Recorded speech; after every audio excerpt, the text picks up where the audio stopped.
Nintendo of Japan's YouTube channel has put out a new 30-second ad for Tears of the Kingdom that has new footage that is giving us critical new details about the game, and that's what we're talking about today.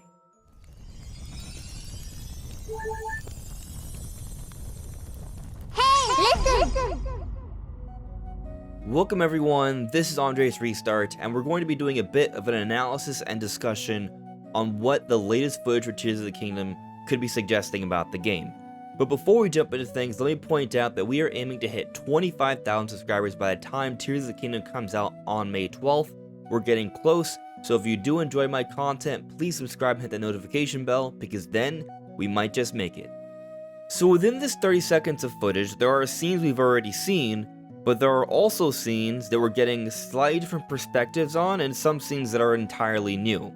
So first, let's go over a scene we've seen before, but we're getting a little bit more of a perspective on, and that's the scene where Zelda's standing by the altar holding the Master Sword. We speculated that this Master Sword is the same Master Sword that was destroyed in the present time, and the reason we're even talking about present time is because there is a lot of theories going around right now that Zelda's in the past. But what we noticed from the big final trailer was that there was a small frame that showed a little speck that seemed to suggest that this Master Sword is still damaged. And now with the latest footage, we now know for a fact that Zelda is holding a damaged version of the Master Sword.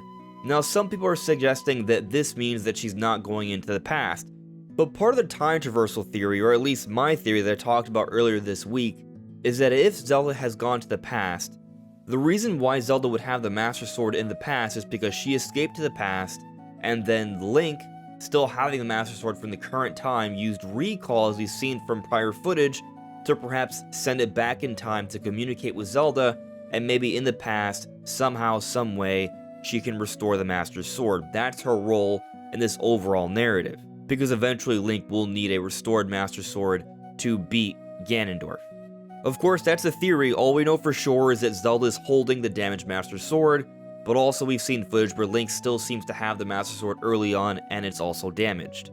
This next piece of footage here is actually very interesting. It's showing the 7 heroines in the Gerudo Desert. But what you might notice is that there's not 7. There's only 4. 3 are missing. And if you look even more carefully, you'll notice that one of the big swords that the statues would be holding is in the middle of this giant circular area where the heroines would be. In Breath of the Wild, there was a shrine there.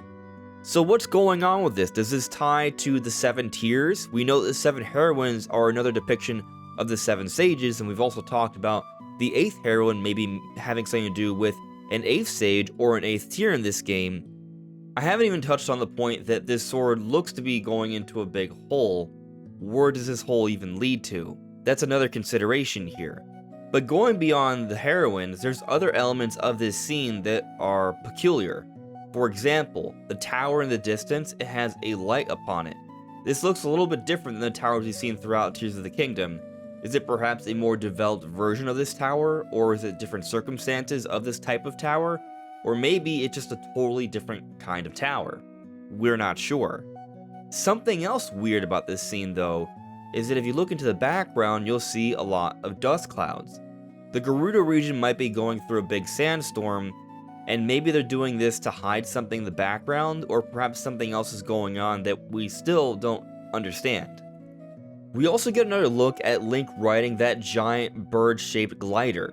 Except now, instead of him just kneeling down, going in one straight direction, he's running in a different direction off of this glider. It's looking like he's using it as a platform to move about and changing his direction in the air.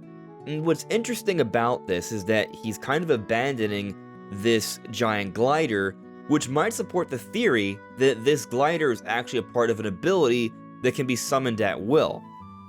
So Link isn't necessarily losing the glider here, he may be able to call it back at some point or another in the future. But also what this suggests in terms of gameplay is that it's going to give us more options in the air. So when you're flying down diving, you may not have as many options, but if you're on this glider and you have the ability to move about, you might be able to swing around your sword, aim your bow more carefully, set bombs, or use other abilities. This glider could give us a lot more options in the air, and that's what this footage is suggesting.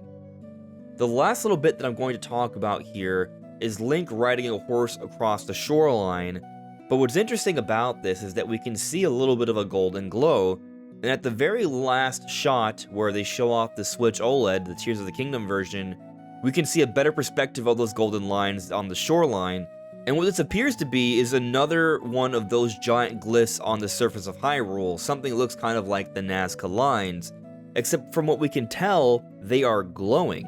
So it's not just a yellow color as if it was painted on, there is a glow to this, and what that might suggest is that there could be some sort of magical property to this.